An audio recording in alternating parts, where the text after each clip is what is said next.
Hey up everyone, Magpie Gaming here. I hope you're all doing well. So I recently did a video about there being no Nvidia focused options in Starfield such as DLSS, RTX, reflex and frame generation, and this video is a little bit of a follow on from that. So as of this moment in time we believe that this is still the case. There'll be none of these Nvidia options in the game. Whilst there's been no official word from Bethesda about graphics options within the game regarding Nvidia tech, we do know that AMD have had a direct hand in the game code making sure that FSR works flawlessly on the game. So with that in mind, we are assuming that the Nvidia options simply don't exist, although we could be entirely wrong and maybe they are indeed in the game. For now we have to believe that they aren't and look to other options. This is where the modding community steps in to help. Now there are many modders out there that will look to implement the Nvidia options for users, and one of those goes by the name of Pure Dark. He has said that he will be looking to add support for DLSS free within the early access period of 5 days and then look to add in support for DLSS 2 thereafter. The only caveat to this is that the mods are locked behind his Patreon paywall. Now you could simply pay and grab the mod and then cancel your subscription, but if the game updates, which it inevitably will in the first few weeks and months, this could break the mod, meaning you would need to then grab an updated version from Pure Dark, meaning you'd have to subscribe all over again. I've been looking into the situation and it seems as though Pure Dark's work is very well received and reviewed by people that have used his mod. This is backed up by the over 4,000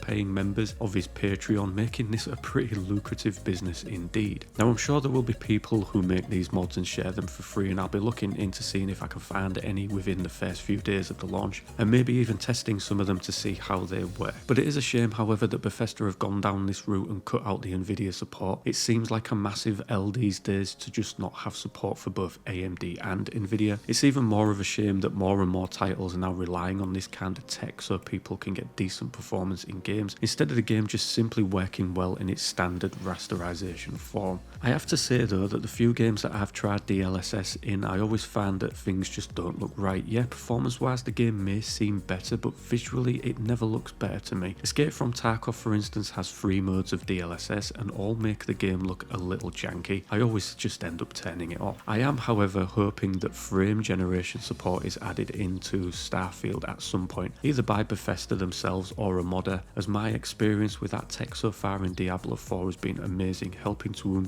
improve overall FPS greatly. In summary though, I have to say I've got muted feelings about the overall performance of Starfield on the PC. I am hoping that it just simply works well and that we don't have any performance or optimization issues, but I've been a PC gamer far too long now and I know that we can sometimes be left feeling fully deflated when that much sought after title lands and plays like an absolute bag of spanners. Fingers crossed Starfield doesn't suffer the same fate. With that being said, let me know in the comment section what you think about this situation, and indeed if you know of any prominent modders that have said they will be working on the game once it's launched. I'd love to look into the subject more, so let me know about them down below and just let me know what you think of this overall situation. Do you think that the game's going to launch like a bag of spanners? Do you think that Bethesda might pull it out the bag and just launch a decent title? I guess we're going to have to wait and see. We've only got a few weeks now to wait though until the 1st of September. It is getting closer and closer, so we shall soon know. But with that being said, ladies and gentlemen, thank you very much for watching and listening. Don't forget to like, share and subscribe. Stay safe and I will catch you in the next one. Take care.